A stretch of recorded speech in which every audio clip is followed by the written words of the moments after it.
काल तक होली रहे लड़का सन जरूर गए हुई मकई में घूम ले हुई सन चल तानी में तो खोखले तबाह कैले रही था बुझना के देले रही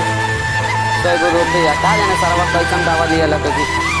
खोखी तबाह करके धैले बा ओही में लड़का सन परेशान कर देले बाटे मकई में घूमत हुई चल तानी गए थे जो रे बुझना कैसन दवा लिए ले तुम जो चल तानी पकड़ा जाइलो तो गाँड में डंटा उड़ के गाँड में डंटा उड़ के मुँह में घींचिए लेबे कर रहा हूँ पकड़ाओ लोगे देरवा हमरे नाम है बुधाना हाँ उ देले रहे मकैया वाला 100 गो रुपया साले के का कोई 10 रुपया के डुप्लीकेट दवाई दे दनी आ सब के पकौड़ी खा गई कि ना भइयो जान ले तो साले अब खोकैत जान जाइत होई साले के अनि साले 100 गो रुपया देले बड़ा डुप्लीकेट ना लेबो तो नीमन दवाई लेबा चल आज होली तो बीतिए गल बा मकई में हुरदंग मचावल जाई साले के मकई तूर तार के लसार देवे के बाद जान ले चल सा चल नइखे छोड़े के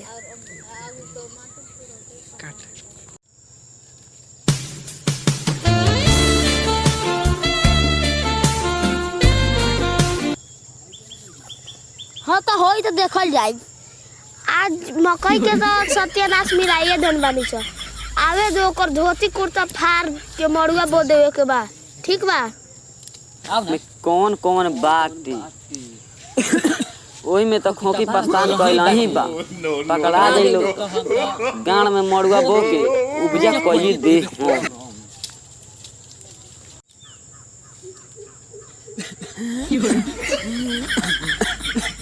ये बुधानो लिए ले कैसन दावा निकल गेल हवा हमरा दावा मकई के लड़ावा तारे संधाबा अब किंग होई अब पंचायते होई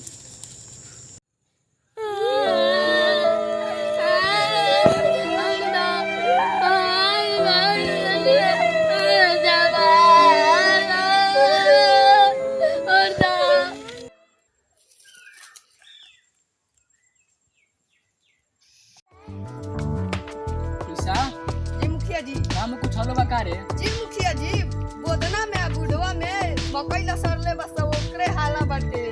10 रुपए के बुदना दवाई लिया के दे देला वैसे बुढ़वा कहता से पंचायती बिटराई हां ई बात बा हां जी मुखिया जी अच्छा ठीक बा सब समाधान कर देम ए बुधना तू ता हमरा के लूट ले रे बुधना क्या लूट लेनी क्या ले अरे बाप रे बाप ई कहता केंगा लूट लेनी अभी पूरा लूट ले अभी कहता रे केंगा लूट लेनी कुइसा के ले गेले मंगरुआ के ले गेले ढेमना के ले गेले सब गोड़ा से तो मकई हम तुरवाइए देले आ कहता रे केंगा लूट ले 100 गो रुपया देनी तो डुप्लीकेट देखता रे खोके में तबाह कइले रहता डुप्लीकेट दवो लिया देले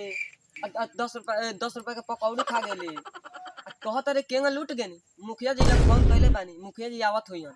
और पंचायत कर गए ये उनके हाथ में प्रणाम मुखिया जी खुशी रह खुशी का समस्या भेल पूछल जाओ एकरे बुढ़वा से का भेल बा का क्या भेल बा मुखिया जी ई बूढ़ा ना 100 रुपया के दावा लिया दावा कैसन हो दवा तो हो जाई